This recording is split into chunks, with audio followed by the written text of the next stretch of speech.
pleasant good evening and welcome to SAT TV's Channel 9 Evening News. I am Nisha Charles. And I am Desmond Joseph. And we are your presenters for the evening. Thank you for joining us. Among the major developments, large turnout for United Workers' Party public meeting. CARICOM countries to work together in renewable energy. China sends patrol ships to disputed East China Sea islands. And in sports, West Indies cricket team confidence high ahead of the ICC World 2020 tournament. Details of these and other stories after the break. Support local. Support SAT Telecommunications Limited, the people's choice. Join hands with us. Come and sign up for your digital TV connection today. We got the sharpest, cleanest, brightest digital TV connection. No antiquated analog service, only pure digital and many new packages coming soon. With latest in sports, movies, children programming and much more. So if you have your flat screen TV and you want to see quality TV, join now. Sign up today for your digital television. Support local, support SAT Telecommunications Limited, the people's choice. Thank you for staying with us. Now for the details of the news. Young people, particularly school dropouts, are being advised to take advantage of opportunities available in order for them to continue their education. This message came from Field Supervisor of the Adult Education Division, Ms. Francesca Joseph, who says young persons should all think about their education and get registered in an adult education program. If you miss a chance with education, cling to adult education. Some persons do not fit in the formal school system, and we're telling them even if you drop out of school, there is a place for your adult education division. Be equipped yourself with the skills, whether it's entrepreneurial skills or academic skills, to better enhance your community and your. Ms. Joseph made the statement at a sports day event hosted by the Adult Education Division on Saturday, September 8th, where children from various communities engaged in sports such as basketball, rounders, lineman's pool, and sack races. The sports day, which was organized by the division, was just one of the many activities planned for their celebration of Adult Education Month 2012. Ms. Joseph says that the program is not just for persons who cannot read and write, but for all walks of life. She believes that they have a chance to try out numerous skills such as cooking, tile laying, sewing, or any other skills of the people's choice. The adult education program has been in place for a number of years, and we are there to assist persons to upgrade our human resource in the communities to better able to function. As you know, in the various communities when you go around Dominica, we have people who cannot read and write. We have persons who need to upgrade their skills. So we get persons involved in upgrading themselves. We have some persons who go to the state college, some people who do the nursing program, some people just want to upgrade themselves in their workplace so they can continue to work without having been sent home. So the program caters for all individuals from 15 years above and older. If persons want to get involved, they just visit the Adult Education Division and get yourself registered to get involved in a program. The field supervisor added that there are adult education officers in 7 districts around Dominica, and young persons should take the initiative to get to know who they are so they can get involved in some form of activity. Ms. Joseph added in doing so, these young persons will be taking a proactive step in securing a higher level of education for themselves, which in turn will benefit their community and their families. Ms. Joseph gave a preview of the upcoming activities planned for the division. Coming on the 12th of September, that is on Wednesday, we are launching an affiliate group of the Adult Education Division, that is on Northern Advocacy for Change. And this is a group of persons down in the north area who are organizing programs for the various communities around the island. On the 19th of September, we go to the Rock House of Culture where we have our national graduation, and we'll be graduating over 300 persons who have participated in our programs over the year. We do summer programs. We also have the academics like CXC and CCSLC, as well as literacy. So those persons will be converging on the Rock House of Culture. They will also be coming from the 7 zones to receive certificates of attendance and participation. There will also be walks in 4 segments of the White Jubilee National Trail in the effort to develop the entire mind and healthy lifestyle, which will be organized by each zone. Ms. Joseph says that they will also launch their Battle for Neighborhood Outreach program, which they felt communities needed, especially with the increase of violence and crime in various communities. With this program, she says, it will target the young persons to get on board and be more involved in meaningful activities. And in more local news, it was a memorable day for both the teachers and students at the Sacred Heart Preschool on September 11, 2012 as the First Caribbean International Bank donated a swing set as well as furniture for the benefit of the children and the teachers. Adopt a Cause is a flagship program in which CIBC First Caribbean International Bank gives back to the community. Last year, we assisted the social center with acquiring furniture and the Coolibishu preschool with its renovation. Earlier this year, we assisted the Sansove Primary School with their incinerator project. There's a quote which goes, "A little less worry over the child and a bit more concern about the environment we create for the child to live."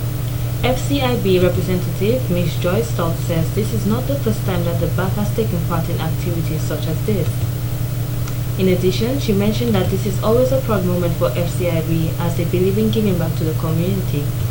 And today, CIBC First Caribbean International Bank is proud to be involved in the creation of a fun-filled environment that can stimulate learning for the children of Sacred Heart. It is an honor to present to Sacred Heart Preschool a slide and furniture on behalf of CIBC First Caribbean. So that's the slide, okay? And that's the shake?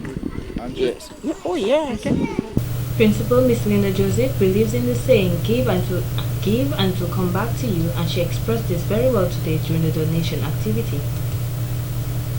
She says that on behalf of the preschool, she is very grateful and she wishes nothing but the best for FCIB. I'm Linda Vigilant Joseph, aka Miss Vigilant, from Sacred Heart Preschool, known as Miss Burton School. On behalf of the staff and students of Sacred Heart Preschool, we would like to thank First Caribbean Bank for this wonderful gift, and also the furnitures and also a cupboard. We are very grateful you have think of us. And we at Sacred Heart Preschool, we will pray for you. We will ask the Sacred Heart to bless your institution, that you get more customers so you can always help us again and always remember us. I say thank you on behalf of the staff and the students of Sacred Heart Preschool, Miss Burton. According to Ms. Stott, the estimated value of this equipment is approximately $5,000. And in more local news, the public flocked the streets of Roseau on the night on Monday, September 10th, as the United Workers' Party, UWP, held a public meeting in order to address their concern regarding the nomination of a new president for Dominica. Leader of the UWP, Mr. Edison James, stated that the Constitution has 10 chapters, and interestingly, Chapter 1 talks about the protection of fundamental rights and freedom. Chapter number 2 talks about the president. Chapter number 3 talks about the parliament. The chapter 1 speaks about things, for instance, like protection of the right to life, protection from slavery and forced labor, protection from arbitrary search or entry, protection of freedom of conscience, protection of freedom of expression. Mr. James says the question to Dominicans should be, if we violate and ignore any one of these provisions of the Constitution, how can we be certain that we will abide with the other provisions of the Constitution? He added that Dr. Lennox Onichurch said to the UWP, if they do not care about the Constitution, then the leaders will do what they feel with them. I wish Lennox, Lenny, I call him sometimes, I wish he was here tonight with us to help you understand what he meant and what that booklet meant. But if he doesn't want to be on our platform, then go on radio, go on DBS, go on Kyrie, in case he doesn't want to be on Q, and explain to the people, do a service to the people, and explain to them what you meant when you said that if we do not care about the Constitution, then leaders will do what they want with us. Mr. James believed that the Prime Minister's arrogance will not allow him to admit that he made a mistake in public. He also stated that Honorable Roosevelt Skerrit basically does what he wants whenever he feels like it, and it is time that the public speak out. We can take it away if they do not fall in line. So he pushed this carrot in their mouth and they cannot speak accept what Skerrit wants them to say. You understand, ladies and gentlemen? So they are there as Mumu. When we were going through this thing in the parliament, when we said, okay, give each member a copy of the letter that the president is supposed to have written to you, Mr. Skerrit. I watched them because I was making that submission. I'm watching them. I watch their face. I watch their body. I watch their... Leader of the opposition, Mr. Hector John, says he wants to see documentary evidence indicating that the president has resigned. No law, not even the Constitution. Remember what transpired when we had to consult to ensure that we have an acting commissioner of police. I came to the public and let them know that nothing, we never spoke, but he called the president and told the president that he consulted with me. But a few days later, he told DNO, but he never contacted me. I was playing too busy. But he lied to the president. Or they were working together. When I wrote the president informing him of what transpired, he only told me that he received my letter and he can add nothing more to his previous letter. While some may be content to celebrate a birthday which signifies being 1 year older, one priest will celebrate in a big way his Diamond Jubilee in religious life. Redemptorist Father Charles Vermeulen explains. Well, a Diamond Jubilee is a diamond of 60 years. Now the Diamond Jubilee that I'm celebrating is of religious life. That is to say, in 1952, I made my first vows as a religious. That is the vows of chastity, obedience, and poverty. Those three. You know. Now, for the last 60 years, I have lived as a religious in the congregation of the Most Holy Redeemer or Redemptorist. Okay. In 1957, I was ordained a priest. You know, that is something else. So I'm 55 years a priest, but I'm 60 years a religious. Father Charles says being in the service of the Lord for so many years, he felt it was necessary to host a celebration in the form of a church service on Wednesday, September 12th at the Fatima Church in Newtown from 6 p.m. He added, being in Dominica for most of his religious life, he felt it was the best place to host his Diamond Jubilee so everyone can come and share in the joy and the fact that he has been able to serve in the religious life for so many years. What we want to do, or what I want to do, is in the first place I would like to thank God for all the graces I have received over the years, because it's not always easy, you know, to be faithful to the promises you make. Everybody knows that that is not easy. But with the grace of God, I will say, you know, that I, you know, reasonably well succeeded in keeping those vows as, you know, as a good religious person and as a good religious priest, you know, over the years. So we want to celebrate that. I don't want to celebrate that all by myself. But I like to, all the people I've known and who know me. Father Charles says although he cannot put an exact time on when he received the calling from God to join religious life, he did attend the secondary school of the Redemptorist, which was where he was inspired to join the church. The 81-year-old priest pointed out that one of the hardest parts of his life was receiving the news that he was appointed to serve as a priest in the West Indies, as he was not prepared for such a drastic change by leaving his family and friends. He built up the courage to move on, and looking back on this difficult time, it is now regarded as the best thing that ever happened to him. I grew up in a small village, a village of about 1,500 people, you know.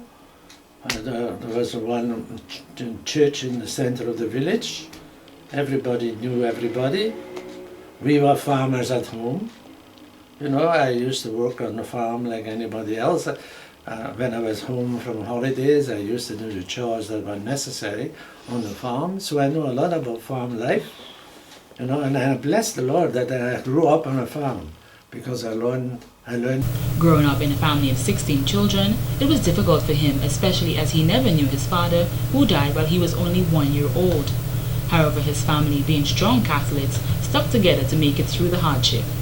Throughout his 60-year journey in religious life, he considers himself to be a happy man as a missionary priest, especially when he was sent to Dominica. Although it was tough to fit in, the people made him feel at home. Throughout his religious life, he served as a priest in St. Kitts, Marigaland, and Antigua. Dominica, my first parish was Goodwill. Goodwill, and I left a legacy behind, the Goodwill Parish Hall. I built a Goodwill Parish Hall there. It was a very, very good parish indeed. Especially we had any amount of children. I remember that on Sundays we had to go and borrow benches from the school next door to put in church. That so many children were there, and it was a very good and flourishing parish. I was there from 1965 to 1969. And then after that I went to the cathedral, for almost 20 years. Being in charge and being assistant, altogether about 20 years. Then I've also been for a short while in the parish of Soufrière. I've been in the parish for 4 or 5 years in Massac-Mahou and that parish. And then I've also been director of the Redeemer, Holy Redeemer Retreat House. He mentioned that after Hurricane David, he was given the responsibility to oversee the restructuring of all the churches, which was a high task. He completed it to the best of his ability. I would like to be remembered as a good priest, good with a big heart, especially for people who are poor, people who are struggling. That's how I would like to be remembered. I helped a lot of projects for poor people. I helped a lot of individual people who were poor and were struggling. I would like to be remembered, as a bit of the Good Samaritan, the Good Samaritan, helping, not only materially, but also spiritually helping them. I also developed, over the years, when as a young priest in the cathedral, I had the CFM, the Christian Family Movement, for the young couples, That, after 72 and so on, there were some difficult years. And then later on, I was involved in engagement encounter, that I did for more than 8 years as a priest. Father Charles says that the most important thing of his life is the fact that he gave his life to God, the church, and to the people of God. 30 schools around Dominica will now have more supplies towards libraries. This comes after a donation of school supplies, mainly reading materials, to facilitate their libraries was made by the Lions Club of Dominica. Past President and Zone C Chair of the Lions Club, Miss Louisiana Dubic, says the supplies were contributed by Hands Across the Sea, an international non-profit organization that provides material to schools around the world. The material we hope will be put to good use by the school. It will be used to help develop their library and also assist their students in their reading skills. Also, we have embraced this project because Lions International is encouraging us this year to participate in their program, Reading Action Program. It's a program where clubs are encouraged to work with students, enhance the reading skills of students, not just by providing material, but by work. A few members of the Lions Club are working with the Roseau Primary and Goodwill School to help students have the basic reading skills required at primary school level. At the end of it, they won't just be leaving school, but they'll be able to read and express themselves. So on behalf of the Dominica Lions Club, we would like to present the material to the schools. We hope that they will be put to good use and that in the future we can see those schools have great libraries, not just a one-room thing, but they might have a real library setting where we ourselves can go and sit down and read literature. The Lions Club of Dominica is a non-profit service organization where people who have time, energy, and some financial resources come together to assist in the community. Their primary aim is to help the less fortunate. If there's somebody out there who requires assistance, they can come to us as long as we are able. If we aren't, then we'll find the means. We'll find from other people ways of helping them. So it's all about service, and our aim is to provide much needed support to the less fortunate in and around. The Lions Club is very grateful for the donation from Hands Across the Sea. And in court tonight, one young man will think twice the next time he is hungry after being fined for theft, which he pled guilty to when he came up before Magistrate Evelina Baptist on Monday, September 10th at the Roseau Magistrates Court. 19-year-old Karen Lewis of Soufriere was fined $550 to be paid by February 28, 2013, or spent 3 months in prison. He was also ordered to pay $16.50 in compensation by September 30th, or spend 2 weeks in prison. According to the facts of the case read by Police Prosecutor Inspector Claude Weeks, on September 7th, a 69-year-old female who was taking care of her 92-year-old mother was disturbed by the sound of noises on her rooftop at about 11:45 p.m. Upon getting up to investigate, she saw the defendant searching through her side bag. However, when she called out to him, he tried to escape, so she grabbed his shirt, which resulted in a struggle, and Mr. Lewis ran away. When the victim checked her bag, she realized her money was missing, so a report was made to the police. The defendant was later found with $13.50 on his person. In mitigation, he explained that he and his father do have a good relationship, and as a result, he does not give him any food. Magistrate Baptist advised the young man that since he is over 18 years old, he should be able to provide for himself. She also advised him that he can go fish, farm, or get a job rather than take advantage of old ladies, and this behavior is unacceptable. This has been the local segment of the news. Coming up next, regional highlights.